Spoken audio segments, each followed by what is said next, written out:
Hello guys, welcome to Banamma kitchen. ఈరోజు మన recipe వచ్చేసి చాలా సింపుల్ అండ్ ఈజీ అయిన పప్పుచారు. ఇప్పుడు రెసిపీలోకి వచ్చేద్దాం. ఫస్ట్ ఒక 100 గ్రాముల కందిపప్పు తీసుకొని శుభ్రం కడిగి పెట్టుకోవాలి. ఆ తర్వాత ఈ కందిపప్పును ఒక 10 నిమిషాలు నానబెట్టుకోవాలి. 10 నిమిషాల తర్వాత స్టవ్ ఆన్ చేసి కుక్కర్ మూత పెట్టి 3 విజిల్స్ వచ్చేదాకా వెయిట్ చేయాలి. 3 విజిల్స్ వచ్చిన తర్వాత స్టవ్ ఆఫ్ చేసేసుకోవాలి.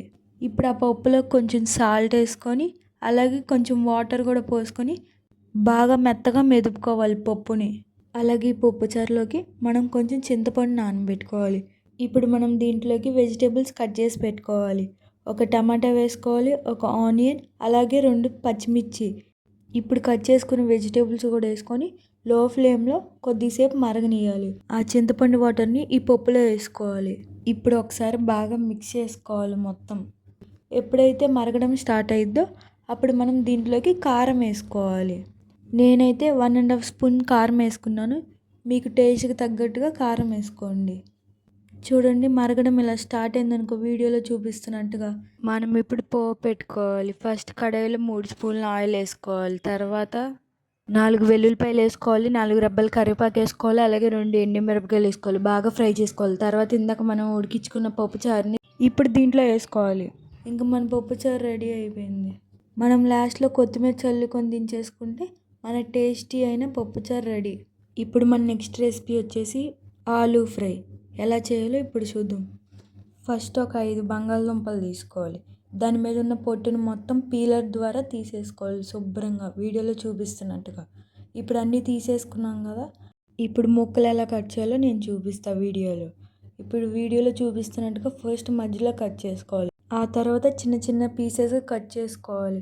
వీడియోలో చూపిస్తున్నట్టుగా చిన్నగా కట్ చేయాలి సన్నగా. ఒకవేళ మనం లావు కట్ చేసాం అనుకో ఫ్రై అయ్యేటప్పుడు ఆలూ పీస్ అనేది ఫ్రై అవ్వదు, అలాగే టేస్టీగా కూడా ఉండదు. కాబట్టి ఎప్పుడు కూడా ఫ్రై కోసం సన్నగానే కట్ చేసుకోవాలి వీడియోలో చూపిస్తున్నట్టుగా. చూడండి, ఒకదాని తర్వాత ఒకటి కట్ చేసుకొని వేరే బౌల్లో వేసుకోవాలి. ఇప్పుడు దీంట్లోకి మనం 1 స్పూన్ సాల్ట్ వేసుకోవాలి. ఇప్పుడు ఒక టిప్ చెప్పనా మీ అందరికీ, ఆలూ ఫ్రై అనేది కరకరలాడుతూ రావాలంటే ఈ సాల్ట్ అనేది మెయిన్. ఈ సాల్ట్ వేసుకున్న తర్వాత వాటర్ పోసుకోవాలి. తర్వాత ఒక 10 మినిట్స్ రెస్ట్ ఇవ్వాలి దానికి. అప్పుడు సాల్ట్ అనేది ముక్కలకు బాగా పట్టిద్ది. ఇప్పుడు ఫ్రై కోసం ముందుగా మనం కడాయి పెట్టుకోవాలి. తర్వాత తాలింపు గింజలు వేసుకోవాలి, అలాగే 2 ఎండుమిరపకాయలు వేసుకోవాలి, 4 రెబ్బలు కరివేపాకు వేసుకోవాలి, అలాగే 4 వెల్లుల్లిపాయలు వేసుకోవాలి. అవి బాగా ఫ్రై అయిన తర్వాత మనం ఇందాక కట్ చేసి పెట్టుకున్నాం కదా ఆలు, అవి కూడా వేసుకోవాలి. ఇప్పుడు ఇవన్నీ బాగా మిక్స్ చేసుకోవాలి. మరీ ఎక్కువసేపు ఏమి మిక్స్ చేసుకోక్కర్లేదు, లైట్గా ఫ్రై చేసుకుంటే సరిపోద్ది. ఇప్పుడు ఒక 5 మినిట్స్ తర్వాత చూడండి, లైట్గా ఫ్రై అయింది కదా, ఇప్పుడు మళ్ళీ ఒకసారి కలుపుకోవాలి. ఇప్పుడు ఒక 1/2 స్పూన్ పసుపు వేసుకోవాలి, అలాగే 1 స్పూన్ సాల్ట్ వేసుకోవాలి. సాల్ట్ మీకు టేస్ట్కి తగ్గట్టుగా వేసుకోండి. ఇప్పుడు ఇవి కూడా బాగా కలిసేటట్టు మిక్స్ చేసుకోవాలి. ఇప్పుడు మనం దీంట్లోకి ఒక 2 స్పూన్స్ కొబ్బరి కారం వేసుకోవాలి. ఇప్పుడు ఇవి కూడా బాగా కలిసేటట్టు మిక్స్ చేసుకోవాలి. ఈ కొబ్బరి కారం రెసిపీ అనేది మన ఛానల్లో పోస్ట్ చేస్తాను తొందరలోనే. మనం ఆలూ ఫ్రై చేసుకునేటప్పుడు స్టవ్ అనేది మీడియం ఫ్లేమ్లోనే పెట్టుకోవాలి.